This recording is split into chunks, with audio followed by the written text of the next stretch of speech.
Hey guys, good evening. Welcome to use of time by Anupriya Anand. जो लोग पहली बार visit कर रहे हैं ध्यान से सुनिए। हर रोज़ सुबह 6 बजे करेंट अफेयर और हर रोज़ शाम 8 बजे जनरल अवेयरनेस की क्लास होती है। अगर आप किसी भी कॉम्पिटिटिव एग्जाम्स की तैयारी कर रहे हो तो इस चैनल को सब्सक्राइब जरूर कर लीजिएगा। चलिए समय को व्यर्थ ना करते हुए आज के टॉप जनरल अवेयरनेस को देखते हैं। क्वेश्चन नंबर 1 ध्यान से देखिए। निम्नलिखित में से किस व्यक्ति को grand old man of India के रूप में जाना जाता है? ऑप्शन देखिएगा। ए बाल गंगाधर तिलक, 2 दादा भाई नौरोजी, 3 मोतीलाल नेहरू या 4 लाला लाजपत राय। तो दोस्तों इसका सही आंसर होगा दादा भाई नौरोजी। जी हाँ, ऑप्शन नंबर 2 इसका सही आंसर है। कहा गया है कि किस व्यक्ति को grand old man of India के रूप में जाना जाता है? तो दादा भाई नौरोजी को grand old man of India के रूप में जाना जाता है, याद रखना है। अगले प्रश्न को देखिए, सवाल नंबर 2। अकबरनामा किसने लिखा था? ऑप्शन देखिएगा। 1 अकबर, 2 बीरबल, 3 अबुल फजल और 4 भगवान दास। तो दोस्तों इसका सही आंसर होगा अबुल फजल। अकबरनामा अबुल फजल ने लिखा था, याद रखना है। किसने लिखा था? अबुल फजल ने अकबरनामा लिखा था। अगले प्रश्न को देखिए, सवाल नंबर 3। पूर्ण स्वराज की शपथ कांग्रेस के किस अधिवेशन में ली गई थी? ऑप्शन देखिएगा। 1 कलकत्ता, 2 लाहौर, 3 इलाहाबाद, 4 मद्रास। तो दोस्तों इसका सही आंसर होगा ऑप्शन नंबर 2। जी हाँ, लाहौर में ली गई थी। कहा गया है कि पूर्ण स्वराज की शपथ कांग्रेस के किस अधिवेशन में ली गई थी? तो लाहौर में ली गई थी, याद रखना है। अगले प्रश्न की ओर चलते हैं। सवाल नंबर 4 ध्यान से देखिए। भारत की पंचायती राज प्रणाली कब शुरू की गई थी भारत में? ऑप्शन देखिएगा। 1 1950 ईस्वी, 2 1945 ईस्वी, 3 1947 ईस्वी या 4 1962 ईस्वी। तो दोस्तों इसका सही आंसर क्या होगा? कहा गया है कि भारत में पंचायती राज प्रणाली कब शुरू की गई थी? तो फ्रेंड्स इसका सही आंसर होगा 1950 ईस्वी। जी हाँ, 1950 ईस्वी में पंचायती राज प्रणाली शुरू की गई थी भारत में, याद रखना है। अगले प्रश्न को देखिए, सवाल नंबर 5। भारत के उपराष्ट्रपति के पद पर लगातार 2 बार कौन रहा था? ऑप्शन देखिएगा। 1 doctor S Radhakrishnan, doctor Sarvepalli Radhakrishnan. Option 2 Shri R Venkataraman. Option 3 doctor Shankar Dayal Sharma. Option 4 Shri VV Giri. तो दोस्तों इसका सही आंसर हो क्या होगा? भारत के उपराष्ट्रपति के पद में, किस पद में? उपराष्ट्रपति के पद में लगातार 2 बार कौन रहा था? तो फ्रेंड्स इसका सही आंसर होगा डॉक्टर एस राधाकृष्णन। जी हाँ, ये 2 बार रहे थे लगातार उपराष्ट्रपति के पद में, याद रखना है भारत के। अगले प्रश्न को देखिए, सवाल नंबर 6। भारतीय संविधान के किस संशोधन द्वारा प्रस्तावना में 2 शब्द समाजवादी और धर्मनिरपेक्ष जोड़े गए थे? कहा गया है कि भारतीय संविधान के किस संशोधन द्वारा प्रस्तावना में 2 शब्द समाजवादी और धर्मनिरपेक्ष जोड़े गए थे? अब देखिए कौन सा संशोधन। ऑप्शन देखिएगा। 1 28वें, 2 40वें, 3 42वें या 4 52वें। तो दोस्तों इसका सही आंसर होगा ऑप्शन नंबर 3। जी हाँ, 42वें संशोधन में। कहा गया कि भारत संविधान की किस संशोधन में? तो 42वें संशोधन द्वारा प्रस्तावना में 2 शब्द कौन कौन सी? समाजवादी और धर्मनिरपेक्ष जोड़े गए थे, याद रखना है। अगले प्रश्न को देखिए, सवाल नंबर 7।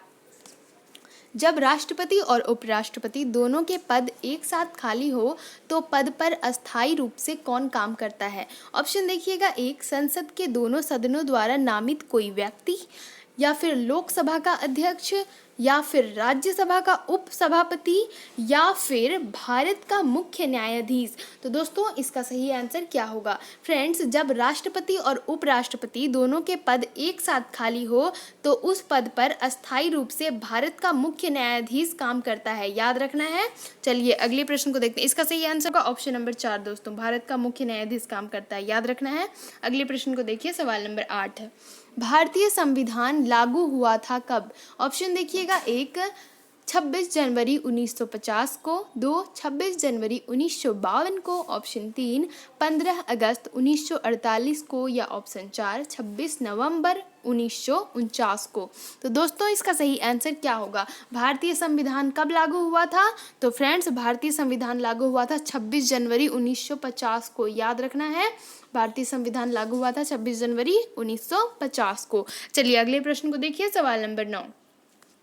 क्वेश्चन नंबर 9, स्वतंत्र भारत में निम्नलिखित में से कौन सी महिला किसी राज्य की पहली राज्यपाल थी? ऑप्शन देखिएगा, 1 श्रीमती सरोजनी नायडू, ऑप्शन 2 श्रीमती सुचेता कृपलानी, ऑप्शन 3 श्रीमती इंदिरा गांधी या ऑप्शन 4 श्रीमती विजय लक्ष्मी पंडित।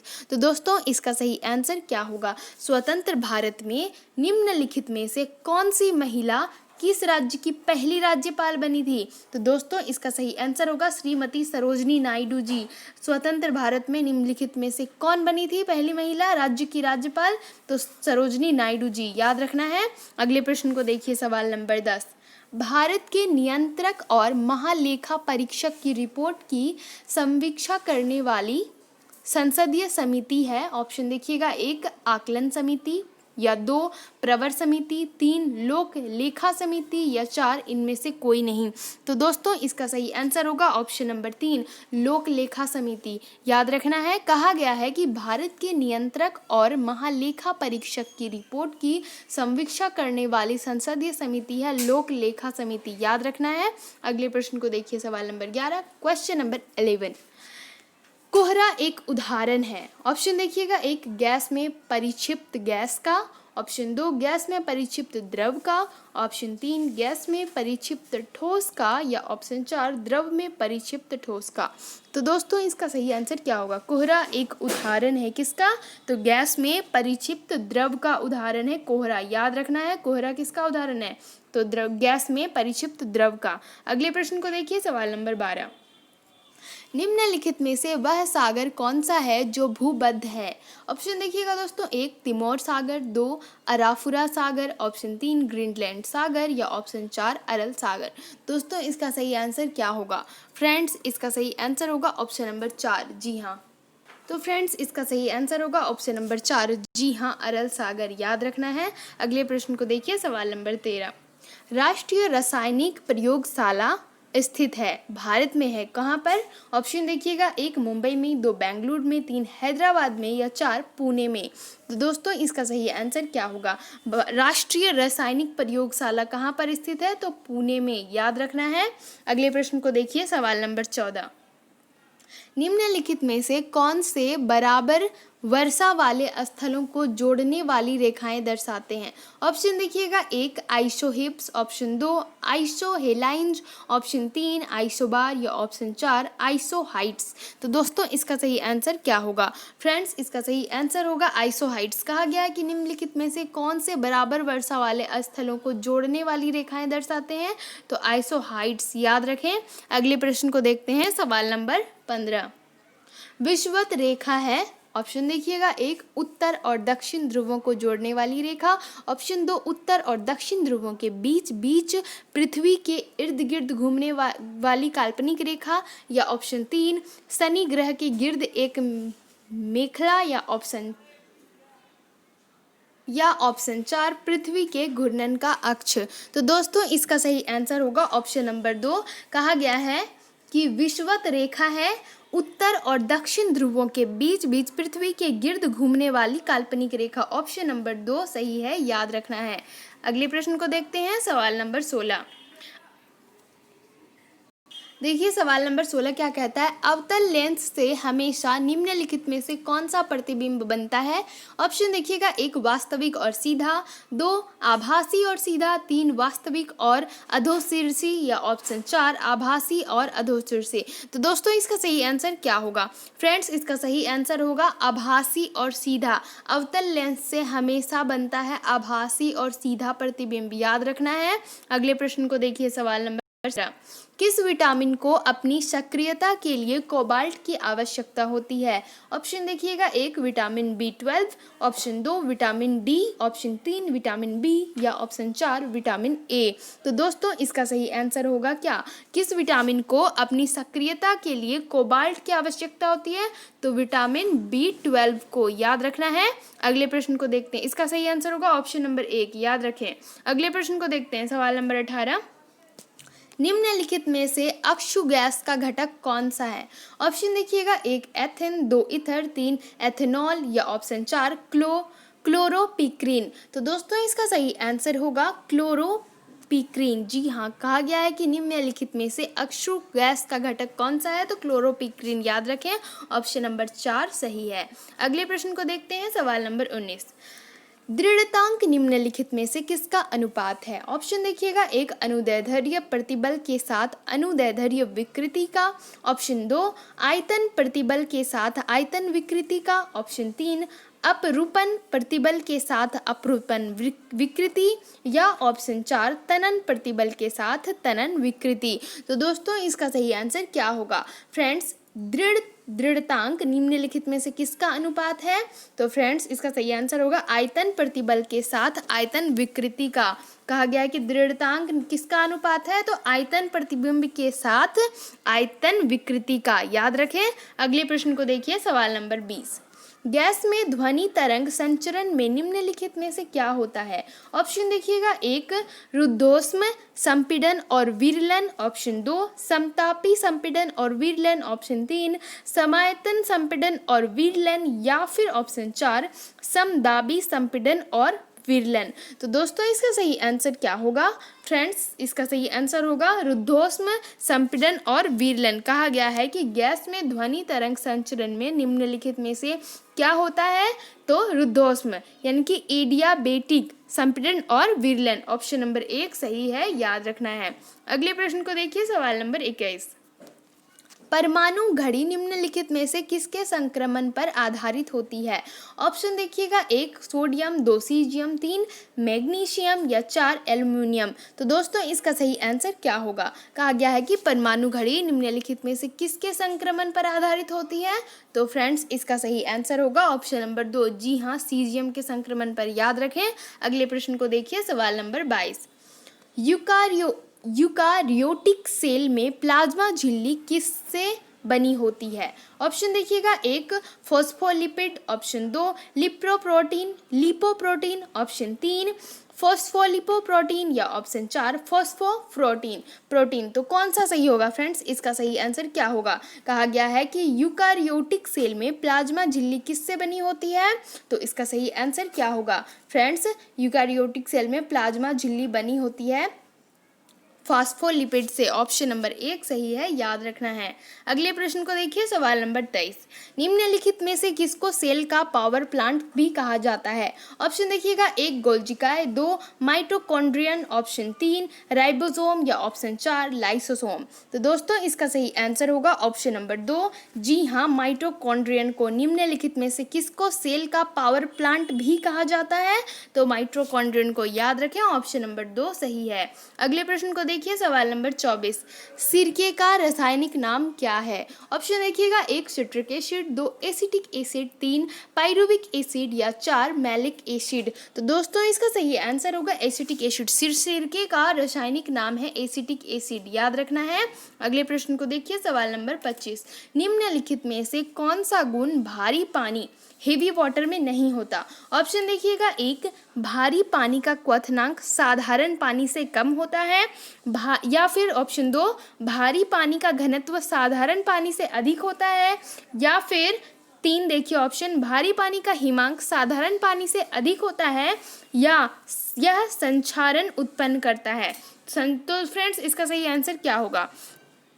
क्वेश्चन कहा गया कि निम्नलिखित में से कौन सा गुण भारी पानी में नहीं होता? तो इसका सही आंसर होगा ऑप्शन नंबर 1, भारी पानी का क्वथनांक साधारण पानी से कम होता है। ये गुण भारी पानी में नहीं होता, इसलिए ऑप्शन नंबर 1 सही है, याद रखना है। अगले प्रश्न को देखिए, सवाल नंबर 26। निम्नलिखित में से किस प्रक्रिया में ऊर्जा मुक्त होती है? ऑप्शन देखिएगा, 1 श्वसन, 2 प्रकाश संश्लेषण, 3 अंतर्ग्रहण, या ऑप्शन 4 अवशोषण। तो दोस्तों इसका सही आंसर होगा ऑप्शन नंबर 1, जी हाँ, श्वसन। कहा गया है कि निम्नलिखित में से किस प्रक्रिया में ऊर्जा मुक्त होती है? तो श्वसन में ऊर्जा मुक्त होती है। याद रखें। अगले प्रश्न को देखिए, सवाल नंबर 27। जो लोग पहली बार विजिट कर रहे हैं, आपने अगर अभी तक इस चैनल को सब्सक्राइब नहीं किया तो देखिए वीडियो के नीचे रेड कलर में सब्सक्राइब लिखा होगा उस सब्सक्राइब बटन को दबा दीजिए। उसे दबाएंगे तो आपको जस्ट फिर एक ऐसा बेल आइकन दिखेगा, उस बेल आइकन को टच कर दीजिए और ऑल में क्लिक कर दीजिए। उससे क्या होगा कि मेरे द्वारा डाली गई सारी वीडियो की नोटिफिकेशन, वीडियो कब कब आता है, सुबह 6 बजे करेंट अफेयर और शाम 8 बजे जनरल अवेयरनेस, इसकी नोटिफिकेशन आप तक सबसे पहले पहुंच जाएगी अगर आप इस बेल आइकन को प्रेस करते हैं तो। और अगर इससे पिछली वीडियो को आप देखना चाह रहे हो तो आई बटन पे मैंने डाल रखी है, आप वीडियो देख सकते हो और नीचे डिस्क्रिप्शन में भी कुछ वीडियोस की लिंक है, आप वहां पर भी वीडियो देख सकते हो। देखिए सवाल नंबर 27, वृक्ष के तनों में रहने वाले प्रणालियों को क्या कहा जाता है? ऑप्शन देखिएगा, 1 वृक्षवासी, 2 उड़ाका, 3 उभयचर या 4 जलचर। तो दोस्तों इसका सही आंसर होगा वृक्षवासी। वृक्ष के तनों में रहने वाले प्राणियों को कहा जाता है वृक्षवासी, ठीक है, याद रखना है। अगले प्रश्न को देखिए, सवाल नंबर 28, मूत्र के श्रवण को बढ़ाने वाली औषधि को क्या कहते हैं? ऑप्शन देखिएगा, 1 एड्रेनलिन, 2 मोनोयूरेटिक, ऑप्शन 3 डाईयूरेटिक, ऑप्शन 4 ट्राईयूरेटिक। तो दोस्तों इसका सही आंसर क्या होगा? मूत्र के श्रवण को बढ़ाने वाली औषधि को कहते हैं डाईयूरेटिक। जी हाँ, ऑप्शन नंबर 3 सही है, याद रखना है। अगर आप मुझे टेलीग्राम, ट्विटर, इंस्टाग्राम या फेसबुक पे फॉलो करना चाहते हो तो उसकी लिंक मैंने नीचे डिस्क्रिप्शन में डाल रखी है, आप मुझे फॉलो कर सकते हो। ओके, देखिए सवाल नंबर 29, ये हमारा सेकंड लास्ट क्वेश्चन है। The Indian war of independence नामक पुस्तक के लेखक कौन थे? कौन से पुस्तक? The Indian war of independence, इसके लेखक कौन है? ऑप्शन देखिएगा, 1 कृष्ण वर्मा, ऑप्शन 2 मैडम कामा, ऑप्शन 3 बीजी तिलक या ऑप्शन 4 वीडी सावरकर। तो दोस्तों इसका सही आंसर क्या होगा फ्रेंड्स? इसका सही आंसर होगा ऑप्शन नंबर 4। जी हाँ, the Indian war of independence, इसके लेखक हैं वीडी सावरकर। ऑप्शन नंबर 4 सही है, the Indian war of independence के लेखक हैं वीडी सावरकर।